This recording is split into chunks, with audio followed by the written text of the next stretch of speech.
Nosferatu de 2024, dirigida por Robert Eggers, ha dejado a muchos confundidos y fascinados con su final tan impactante como simbólico. Si saliste del cine con preguntas, aquí te explicaremos todo sobre el sacrificio de Ellen, su conexión con Orlok y el significado detrás de esta trágica historia. Prepárate para adentrarte en los misterios de esta obra maestra del horror. El final de Nosferatu es tan trágico como revelador. Ellen Hodder, la heroína de la historia, se sacrifica para derrotar al conde Orlok y salvar a su esposo Thomas, así como al pueblo entero de la plaga y el mal que los asedia. Esta escena cargada de simbolismo y emociones intensas marca el clímax de la película y redefine las bases del mito de Nosferatu. El sacrificio de Ellen se desarrolla en un contexto cargado de tensión. Después de haber hecho un pacto con Orlok durante su infancia, ella enfrenta las consecuencias de ese acuerdo. La película sugiere que su conexión con el conde es mucho más profunda de lo que parece. No solo es un villano, sino también una figura que simboliza las luchas internas de Ellen, sus deseos reprimidos y su enfrentamiento con las normas de la sociedad patriarcal de ese entonces. Además, que este Nosferatu está en realidad y completamente enamorado de ella, a diferencia de otras adaptaciones. En el desenlace, Ellen usa su cuerpo como trampa al entregarse a Orlok y permitirle beber de su sangre. Lo mantiene ocupado hasta que el amanecer lo destruye. Durante toda la película nos dejan ver entre líneas que Ellen, además de su clara clarividencia, viajes astrales, desde niña era especial, por el hecho de tener un flujo sanguíneo mayor. Es por eso que ella y solo ella podía salvar a todos del conde Orlok. La escena es intensa. Mientras Orlok se consume en el sol naciente, Ellen, débil y exhausta, muere en los brazos de Thomas, quien llega demasiado tarde para salvarla. Este sacrificio asegura la salvación del pueblo, ya que Orlok y su sombra, que simbolizan la plaga, son eliminados. Pero más allá de la acción literal, el sacrificio de Ellen tiene un peso simbólico. En su decisión de ofrecerse a Orlok, ella retoma el control sobre su vida y su destino, un acto que, aunque aparentemente pecaminoso, la convierte en la verdadera salvadora de la historia. El personaje de Ellen no solo lucha contra una amenaza externa, sino también contra sus propios demonios internos y las expectativas de la sociedad de su época. Su relación con Orlok puede interpretarse como una alegoría de la lucha de las mujeres contra las normas patriarcales que reprimen sus deseos naturales. Orlok, con su apariencia grotesca y su aura hipnótica, representa esa fuerza incontrolable que atrae y aterra a Ellen. La película insinúa que Ellen ve a Orlok como una encarnación de su vergüenza, un término que utiliza para describir su encuentro original con él. Esta vergüenza está profundamente ligada a la noción de pureza femenina y a los estándares impuestos por la sociedad de la época. El sexo, especialmente fuera del matrimonio, era visto como algo impuro y degradante para una mujer, una percepción que condenaba a muchos a una vida de culpa y represión. No es extraño entonces que esta versión de Nosferatu tenga la perspectiva principal de Ellen, una figura femenina que sale de los estándares socialmente aceptados de esa época. Sin embargo, al final, Ellen utiliza este acto pecaminoso como una herramienta para salvar a los demás. Al entregarse a Orlok, no solo lo distrae, sino que también desafía y subvierte las expectativas sociales que la habían atormentado. Su sacrificio no solo es físico, sino también simbólico. Recupera el control de su cuerpo y su sexualidad, transformando lo que antes era una fuente de culpa en un acto de poder y redención. El conde Orlok, por su lado, no es solo un vampiro, sino también un solomonario, un hechicero poderoso, vinculado a fuerzas oscuras. La película insinúa que Orlok fue uno de los elegidos por Satanás a través de la esquelomancia, un lugar legendario donde se enseña la magia negra. Este detalle mencionado por las monjas a Thomas en la capilla añade una capa adicional de complejidad. A lo largo de la película, Orlok utiliza la magia para manipular su entorno y cumplir sus objetivos. Desde convocar un carro hasta controlar el clima, su habilidad para lanzar hechizos es clave para su dominio sobre los demás. Incluso, su capacidad para esparcir la plaga sobre el pueblo recuerda a las imágenes de Fausto, en las que una sombra siniestra amenaza con consumirlo todo. Orlok actúa como una fuerza imparable, utilizando su magia para destruir a quienes se interponen en su camino. Sin embargo, su debilidad ante la luz del sol es su total perdición. Este contraste entre su poder casi absoluto y su vulnerabilidad final lo convierte en un antagonista fascinante y multidimensional.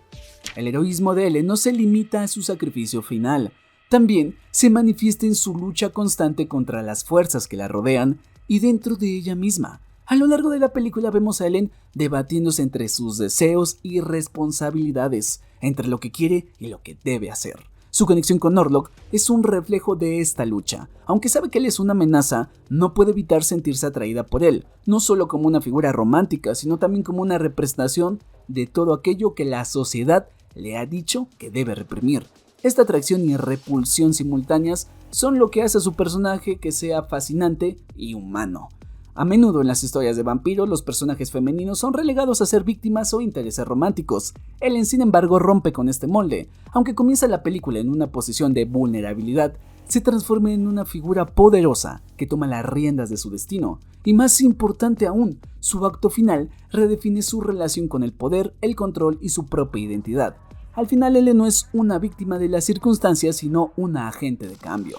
En Nosferatu de 2024, Robert Eggers utiliza referencias artísticas y literarias para enriquecer su narrativa, y uno de los temas centrales de la película es la muerte y la doncella. Este motivo renacentista, presente en varias obras de arte y literatura, explora la relación simbólica entre la juventud y la muerte. En la película, Ellen encarna a la doncella mientras que el conde Orlok asume el papel de la muerte. El simbolismo de esta relación se hace muy evidente en varios momentos clave, desde el sueño de Ellen al principio de la película, donde vislumbra una figura oscura que parece reclamarla, hasta la escena final, donde yace inmóvil bajo el cadáver de Orlok. La narrativa refuerza esta conexión. La presencia de Orlok es constante, no solo como amenaza, sino como un recordatorio del destino de Ellen.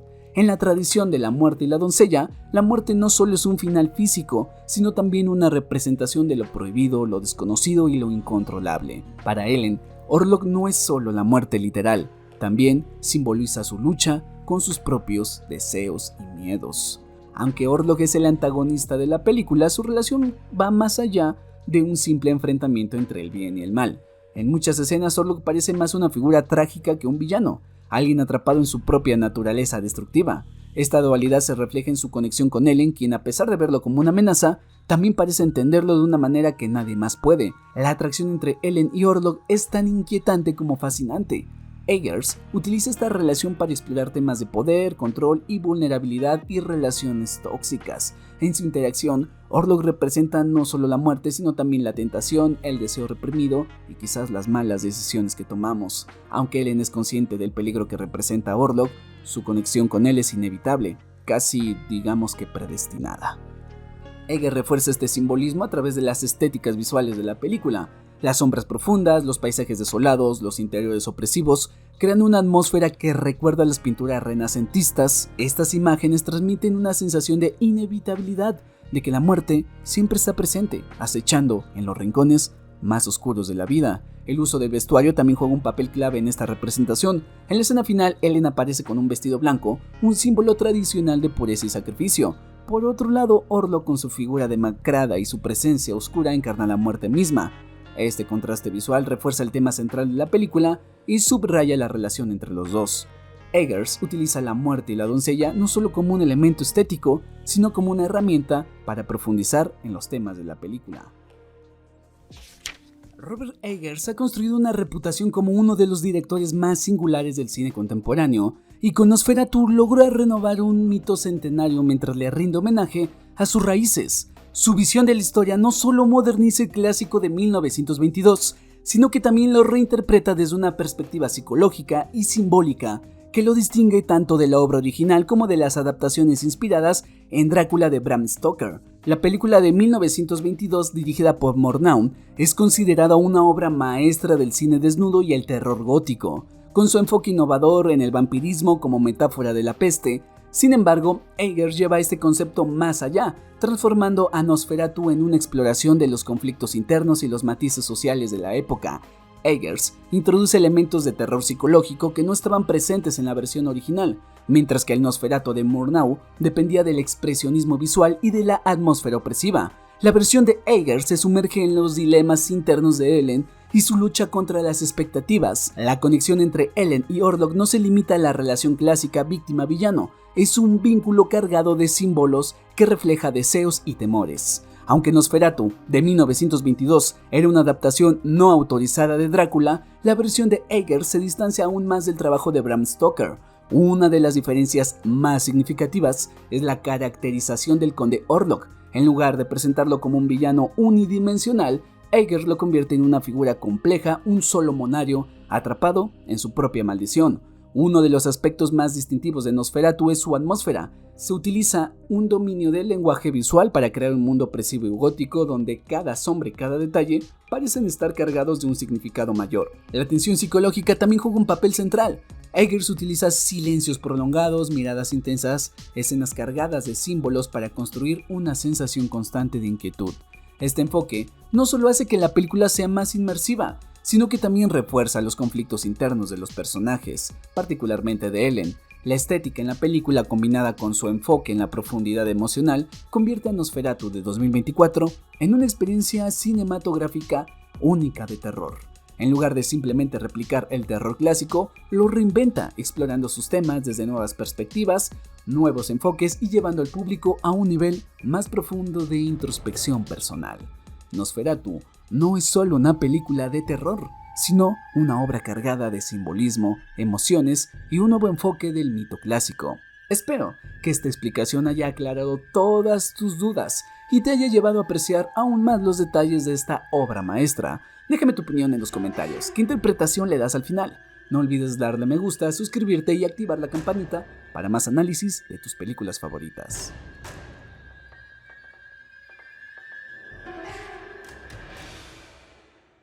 Hey, antes de irte, ¿estás listo para llevar nuestra relación al siguiente nivel?